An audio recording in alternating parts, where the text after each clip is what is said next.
অস্বাভাবিক মানুষ ও অস্বাভাবিক ঘটনা যে হরদম চোখে পড়ে এ বিষয়ে তো কোনো সন্দেহই নেই। এমনকি এমন ঘটনার কথাও শোনা যায় যাকে যুক্তি দিয়ে বিচার করতে গেলে অসম্ভব বলে মনে হতে পারে। কিন্তু কে না জানে যে সেসব ঘটনাও হামেশাই ঘটে থাকে। হামেশাই ঘটে থাকে বলছি বটে, তবে সব সময় নিজেদের জীবনে ঘটে না। তাই চাক্ষুষ প্রমাণ দিতে পারে এমন সাক্ষী খুঁজে পাওয়া যায় না। কিন্তু যাদের কথা অবিশ্বাস করা যায় না, এরকম বহু লোকের নিজেদের জীবনে না হোক, তাদের নিকট আত্মীয় স্বজনদের কিংবা অন্তরঙ্গ বন্ধুদের জীবনে সেসব ঘটনা প্রায়ই ঘটে থাকতে শোনা যায়। যেমন ধরুন, আমার মার সই মিস গাঙ্গুলির কথা। বিয়ে থা করেননি, নামকরা খ্রিস্টান বাড়ির মেয়ে। নামটা অবশ্যই পাল্টে দিয়েছি, নইলে সবাই চিনে ফেলবেন শেষটা। ভবানীপুরের দিকে একটা মেয়েদের হোস্টেল চালান। আমার মামা বাড়ির পুরনো চাকর বনমালীও সেখানে বহু বছর কাজ করেছে। সব জানাশোনা লোকের ব্যাপার, বুঝতেই পারছেন। এরা কেউই সেরকম একটা বানিয়ে মিথ্যে কথা বলার মানুষও নন। অথচ ঘটনাটা শুনে কি বলবেন তা ভেবে পাবেন না। সারাদিন বনমালী ন্যাপাকে আগলিয়েছে। এখন সন্ধ্যা ঘনিয়ে এসেছে, আর ভালো লাগছে না। মানুষের ভাই বোন কেন হয়? ন্যাপাটা পাজির এক শেষ। আর কেউ হলে বনমালী তার সঙ্গে কথাটি বলতো না। অথচ মায়ের পেটের ভাই বলে যেই না জেল থেকে ছাড়া পেল, অমনি বনমালীও তাকে নিয়ে গিয়ে রান্নাঘরে ঢোকাতে বাধ্য হলো। ও জুড়ি রাঁধুনে সারাটা পৃথিবী ঘুরে আর একটা খুঁজে পাবেন না দিদি। নিদেন একটা ট্রায়াল দিন তো। কথাটা মিথ্যেও নয়। একবেলা নেপার রান্না খেয়েই দিদিমণিদের মুখে তার প্রশংসা আর ধরে না। আর নেপাকে পাইকে। তবু কাজটা ভালো হয়নি। নেপার মনে কি আছে কে জানে। দুষ্টু বুদ্ধি জাগতেই বা কতক্ষণ। বাড়ির ভিতরে তো বনমালী, আর বাইরের ফটকে দারোয়ান ছাড়া আর একটা বেটা ছেলে নেই। সারাদিন দিদিরা স্কুলে পড়ায়, বাড়ি ঘর খাঁ খাঁ করে, জিনিসপত্র এধারে ওধারে ছড়ানো পড়ে থাকে। নেপার যা স্বভাব, বনমালীর মনে শান্তি নেই। অথচ মায়ের পেটের ভাইটাকে সেই যদি আশ্রয় না দেয়, তো আর কে দেবে? যাক, তবু যতক্ষণ রান্নাঘরে কাজে মেতে থাকে ততক্ষণ রক্ষা। বাস্তবিক রাঁধে খাসা। ছেলেবেলা থেকে ওর হাতে জাদু আছে। বেশ ভালো মাইনেতে সাহেব বাড়িতে করে খেতে পারত। অথচ তবু যে কেন দুর্বুদ্ধি জাগে কে জানে। যাকগে, এখন রাতের খাবার জন্য টেবিলটা লাগাতে হবে। এসব ভেবে তো কোনো লাভ নেই। দরজার কোণা থেকে বনমালী লক্ষ্য করে দেখল মোড়ের বাড়ির বুড়ি মাসিমা এসেছেন। সবাই মিলে টেবিলে ঘিরে বসেছেন। কথাও কানে আসছে। মাসিমা একবার কথা বলতে শুরু করলে আর রক্ষা নেই, কিন্তু শুনতে বেশ মজাও লাগে। হ্যাঁ, একদম চেঁচে পুছে সব নিয়ে এলাম ব্যাংক থেকে। আমাকে সন্দেহ করে, এত বড় আস্পর্ধা। বুঝলি উম্মসি, প্রত্যেকটি জিনিস আমার বাবা আমার মার জন্য গড়িয়ে দিয়েছিলেন। মা মরবার সময় সমান 2 ভাগ করে আমার হাতে দিলেন। একটা ভাগ আমার, একটা ভাগ ভাদুর বউয়ের জন্যে। সে একেবারে চুল চেরা ভাগ ভাই। জোড়া ভেঙে ভেঙে একটা বালা আমাকে, একটা ওকে। একটা ইয়ারিং আমাকে, একটা ওকে। যেমন 2টি রুমালে বেঁধে দিয়েছিলেন, তেমনি ব্যাংকে তুলে দিয়েছিলাম। এই 10 বছরে একবারও খুলিনি। ওরাও মফস্বলে ঘুরেছে, সাহস করে কিছু নেয়নি। এখন এখানে এসে বসেছে, অমনি বউ কিনা আমাকে সন্দেহ করতে শুরু করেছে। আজ ভারী রেগে গেছি। এই পুঁটুলি শুদ্ধ ওর মুখের ওপর ছুঁড়ে ফেলে দেব। উমা দিদি কিছু বলবার আগেই কম বয়সের মণি দিদি বলে উঠলেন, কই মাসিমা, দেখি দেখি কি রকম গয়না। মাসিমাও তাই চান। 2 পুঁটুলি খুলে টেবিলের ওপর ঢেলে দিলেন।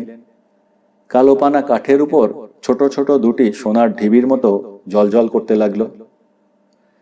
বনমালীর চোখ ঝলসে গেল। এত গয়না যে ওই থান কাপড় পরা বুড়ি মাসিমার থাকতে পারে, এটা বনমালীর ধারণা ছিল না। ইস, লাল নীল সাদা সবুজ পাথর বসানো একেবারে তাল তাল সোনা গো। ওর দাম কত হাজার টাকা হবে কে জানে। এর ছোট পানা একটা বেচলেই বনমালীর মার ইঞ্জেকশনগুলোর দাম উঠে যাবে। বুড়ি মাসিমা তো আচ্ছা, এই রাজার ধনরত্ন তুলে রেখে দিয়ে মিলের থান কাপড় আর রবারের চটি পরে বেড়ায়। বুড়ো বয়স অবধি স্কুলে সেলাই শেখায়, একটা ভালো জিনিস কোনোদিন কেনে না, খায় না। দিদিমণিরা জিনিসগুলোর উপর ঝুঁকে পড়ে নেড়ে চেড়ে দেখছে। এক একটার উপর আলো পড়ে আর অমনি ঝিলমিলিয়ে ওঠে। বনমালীর চোখ জ্বালা করে। ভয়ে ভয়ে একবার পিছন ফিরে দেখে, ভাগ্যিস ন্যাপা রান্নাঘরে ব্যস্ত আছে। বনমালীর বুক ঢিপ ঢিপ করতে থাকে। আহ, বাঁচা গেল, মাসিমা আবার ওগুলোকে মুটুলি বেঁধে ফেলেছেন। মনি দিদির হাতে তখনও লাল পাথর বসানো মালাটা রয়েছে। আপনার কি সাহস মাসিমা, এত সব দেখে আমাদেরই চুরি করে নিতে ইচ্ছে করবে। আর আপনি ওই ব্যাগ নিয়ে সন্ধেবেলা এতটা পথ একা হেঁটে বাড়ি গিয়ে তবে লোহার সিন্ধুকে তুলবেন, ভয় ডর নেই আপনার প্রাণে? মাসিমাও অমনি পুঁটুলি বাঁধা বন্ধ করে একগাল হেসে বললেন, আরে আমার বাবার জ্বালায় কি আমাদের ভয় টয় পাবার জো ছিল? জানিস তো বাবা মস্ত বড় উকিল ছিলেন, রাশি রাশি টাকা রোজগারও করতেন, দুই হাতে খরচও করতেন। সোনা দানায় রূপোর বাসনে আর তার চেয়েও দামি কাঠ কাঁচের ফুলদানি আর ঝাড় লণ্ঠনে বাড়ি বোঝাই ছিল। এক একটা বিলিতি ছবিরই কত দাম ছিল। তার কিছুই অবশ্য নেই এখন। রিটায়ার করে বাবা বিদেশ ঘুরে বেড়িয়ে সব উড়িয়ে পুড়িয়ে শেষ করে দিয়েছিলেন, শুধু মার গায়ের গয়নাগুলো ছাড়া। তা হ্যাঁ, কি যেন বলছিলাম, ভয় পাবো কি? এই দৈত্যের মতো দুটো কুকুর ছিল যে আমাদের, সারাদিন বাঁধা থাকতো, সারা রাত ছাড়া থাকতো। একটার রং ছিল হলদে আর কালো পোড়া হাঁড়ির মতো এই প্রকাণ্ড মুখ, তার নাম ছিল রনো। হাউ মাউ করে তেড়ে এলে তাই দেখে ভয়ে প্রাণ উড়ে যেত, কিন্তু আসলে কিছু বলতো না, শুধু ধারালো ছোঁচালো দাঁত দিয়ে কুটকুট করে জামার সব বোতাম কেটে ফেলে দিত। সে এক মজার ব্যাপার। অন্যটার নাম ছিল কিম। কি সুন্দর সে দেখতে ছিল, সে আর কি বলবো। এই লম্বা চকচকে লাল লোম সারা গায়ে, মখমলের মতো চোখ, ঝালরের মতো লেজ। মুখে কিচ্ছু বলতো না, নিঃশব্দে ছুটে এসে এক লাফে টুঁটি কামড়িয়ে ধরতে চেষ্টা করত। বাড়ির লোকদের কিছু বলতো না। 500-700 টাকার জন্য এখানে কত চুরি ডাকাতি খুন খারাপির কথা শোনা যেত, আর আমাদের বাড়িতে হাত বাড়ালেই হাজার হাজার টাকার আসবাবে হাত থেকে যেত। অথচ ওই দুই কুকুরের জন্য কুটোটা কখনো চুরি যেত না।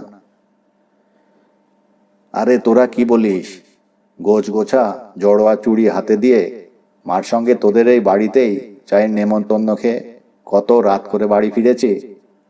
সঙ্গে ওই দুটো কুকুর থাকতে শুধু আমাদের কাছাকাছি কেন, এই ফুটপাত দিয়ে লোক চলেনি।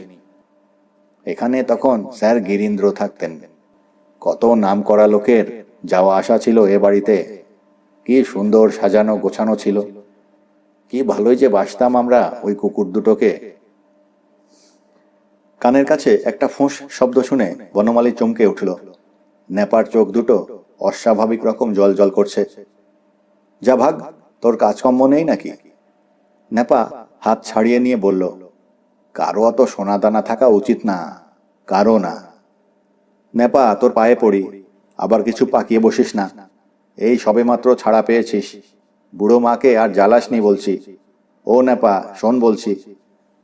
কিন্তু নেপা ততক্ষণে হাওয়া। মাসিমা মুটুলি দুটোকে ততক্ষণে বেঁধে ছেদে হাতে ঝোলানো কালো কাপড়ের থলির মধ্যে পুরে হাতাটা হাতে নিয়ে উঠে পড়েছেন। থলিটাকে তুলে ধরে বললেন, তোরাই বল, কার বাবার সাধ্যি বুঝবে এই থলির মধ্যে আবার 7 রাজার ধন থাকতে পারে? আর ভয়ের কথা মনেও আনিস না। 40 বছর আগে কুকুর দুটো মরে গেছে, কিন্তু ভয়টা আমাদের তখন থেকেই ঘুচে গেছে। তবে শরীরটা আজকাল বড় সহজে ক্লান্ত হয়ে পড়ে, এই যা। কুকুর দুটোর জন্য মাঝে মাঝে মন বড় কেমন করে। মাসিমা চটি পায়ে দিয়ে বিদায় নেন। দিদিমণিরাও নিজেদের মধ্যে গয়নার বিষয়ে বলা বলি করতে করতে উঠে পড়েন। এতক্ষণ পরে বনমালী টেবিল লাগায়। তার মন ভালো নেই, ভয়ে প্রাণ উড়ে যাবার জোগাড়। রান্নাঘরে ন্যাপা নেই। খাবার দাবারগুলো উনুনের পাশে গাদাগাদি করে গরমে রাখা। কোনো রকমে সেসব টেবিলে পৌঁছে দিয়ে বনমালী উমা দিদিকে বলল, আর আমি পারছি না দিদি, বড্ড শরীর খারাপ লাগছে, বলে ঊর্ধ্বশ্বাসে খিড়কি দোরের দিকে ছুটল। বেশি দূর যেতে হলো না। দরজা খোলার সঙ্গে সঙ্গেই ন্যাপা এসে গায়ের ওপর আছড়িয়ে পড়ল। সর্বাঙ্গ থরথর করে কাঁপছে, মুখে গলায় রক্তের ছোপ, চোখ দুটো ঠিকরে বেরিয়ে আসছে। ধড়াস করে খিড়কি দোর বন্ধ করে দিয়ে বনমালী বলল, ন্যাপা, আবার কি সর্বনাশ করে এলি রে, বল শিগগির। দেয়ালে ভর দিয়ে বিবর্ণ মুখে ন্যাপা বলল, মাইরি বলছি, কারো অনিষ্ট করিনি। আমার পিছন পিছন কাউকে আসতে দেখলে দাদা? কই না তো, কে আবার আসবে? রান্নাঘরে রকের উপর বসে বসে ন্যাপা বলল, কি জানি, মনে ভাবলাম ওর গোটা 2-3 হাতিয়ে নিলেই আমাদের এ জন্মের ভাবনা চিন্তা ঘুচে যাবে। মোড়ের মাথায় গিয়ে ওই অন্ধকার জায়গাটায় লুকিয়ে থাকি। উনি পার হয়ে গেলে পর পেছন থেকে মাথায় এক বাড়ি দিয়ে। অমন করে তাকাচ্ছ কেন? কাউকে কোনোদিন প্রাণে মেরেছি বলতে পারো? মারিনি, কিছু করিনি। উনিও পার হয়ে গেছেন, আমিও যেই লাঠি তুলেছি অমনি কোথা থেকে যে কি বিকট দুটো কুকুর এসে আমাকে আক্রমণ করলো, সে আর কি বলবো দাদা। এই প্রকাণ্ড কালো পোড়া হাঁড়ির মতো মুখ, বুকের ওপর বাঘের মতো থাবা তুলে লাফিয়ে উঠে পটপট করে জামার সব কটা বোতাম দাঁত দিয়ে ছিঁড়ে নিল গো। অন্যটা দেখতে কি সুন্দর, লাল লাল লম্বা লম্বা লোম, আগুনের ভাটার মতো চোখ করে আমার গলাটা ছিঁড়ে নিতে চেষ্টা করছিল। ওইখানেই লাঠি ফেলে দিয়ে কোনো রকমে পালিয়ে বেঁচেছি। উফ, কোত্থেকে যে এলো বুঝলাম না। তারপর দৌড়াতে দৌড়াতে একবার ফিরে দেখি ওনার সঙ্গে সঙ্গে লেজ নাড়তে নাড়তে ঘরের দাওয়ায় গিয়ে উঠল। আশ্চর্যের বিষয়, এত কাণ্ড ঘটে গেল, বুড়ি একবার ফিরেও দেখল না। বনমালীর হাত পা কাঁপছিল, মুখে কথা সরল না। কোনো মতে ন্যাপাকে ধরে তুলল। ন্যাপা, প্রতিজ্ঞা কর, অমন কাজ আর করবি নে। কি বাঁচা বেঁচেছিস রে ন্যাপা। জানিস, আমি নিজের কানে শুনলাম মাসিমা বলছেন ওই কুকুর দুটো ওনাদের বড় আদরের ছিল।